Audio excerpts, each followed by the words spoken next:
ఎక్కడో ఇంత ఫ్రీడమ్ ఇస్తున్నారు కదా బాలకృష్ణ గారు, కొత్తగా ట్రై చేద్దాం, ఆయన సలహా అడుగుదామని వెళ్ళి, బాబు ఇలా అనిపిస్తుంది, మెట్ల మీద కూర్చొని ఫైట్ పీక్స్లో ఉంది టెంపో, చిన్న సెటిల్ చేసి మెట్ల మీద కూర్చొని ఆ ఊరికి జరిగిన అన్యాయాన్ని శ్రద్ధా శ్రీనాథ్ గారికి చెప్పి, మళ్ళీ లేపి నేను తీరుస్తా నాకు కొడక్క నీ దాహం అని లేపి కొడితే తొట్టిలో పీక్స్ వస్తుందని అన్నప్పుడు ఆయన వెంటనే ఫస్ట్ టేక్, నాకు తెలిసి ఇప్పటికీ ఎన్ని సినిమాలో జరుగుతుందో తెలియదు కానీ ఒక మ్యాజిక్ నేను ఆ రోజు చూసా.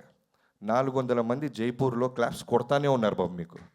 400 మంది సింగిల్ టేక్, ఇంకో టేక్ అడిగే అవకాశం కూడా లేదు, అంత బెస్ట్ చేశారు మీరు.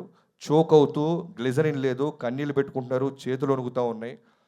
ఒక సివిల్ ఇంజనీర్ క్యారెక్టర్లోకి వెళ్ళి ఆయన చోక్ అవుతూ అంత బాగా సీన్ పర్ఫామ్ చేయటం వల్లే ఈ రోజున చాలామంది కామన్గా నాకు వస్తున్న రివ్యూస్ ఏంటంటే, యాక్షన్ సీక్వెన్స్లన్నీ స్కై లెవెల్లో ఉన్నాయి, చాలా బాగా తీశాడు బాబీ అంటున్నారు. అలానే హానెస్ట్గా సెకండ్ హాఫ్ కట్ చెప్పావు నువ్వు, ఎక్కడా కూడా ఒక ఐటమ్ సాంగ్ తీసుకురాలా. దో వీ హ్యావ్ సిచ్యువేషన్స్ మేము అనుకుంటే క్రియేట్ చేసేవాళ్ళం, ఎందుకంటే వంశీ గారు ఏ రోజు కూడా బడ్జెట్కి వెనకడ్డు. అర్జెంటుగా ఒక నోరా ఫతేహి కావాలంటే తెప్పించేస్తాడు, కత్తిన కేఫన్ అంటే డబ్బులు కొట్టి తెప్పించేసేవాళ్ళు.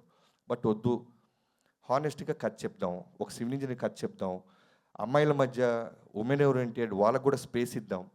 ఇప్పుడు శాండ్స్టామ్లో కూడా ఒక హీరో శాండ్స్టామ్లో నుంచి వచ్చి ఒక 11 ఏళ్ల పాప చేత అంటర్తో కొట్టిస్తుంటే ఏ హీరో ఒప్పుకుంటాడో నాకైతే తెలియదు, కానీ బాలకృష్ణ గారు సూపర్, ఆ అమ్మాయికి ఇవ్వండి అవకాశం అన్నారు. ఆయన కనుక ఆ రోజు నేను ఫైట్ చేస్తాను బాబీ అంటే నేను నిజంగానే ఫైట్ ఇంకా వేరే లెవెల్ కంపోజ్ చేసి ఉండేవాడిని. బట్ ఆ స్పేస్ ఇవ్వటం ఉంటుంది చూసారా, కథని అర్థం చేసుకోవటం. Thank you so much Babu.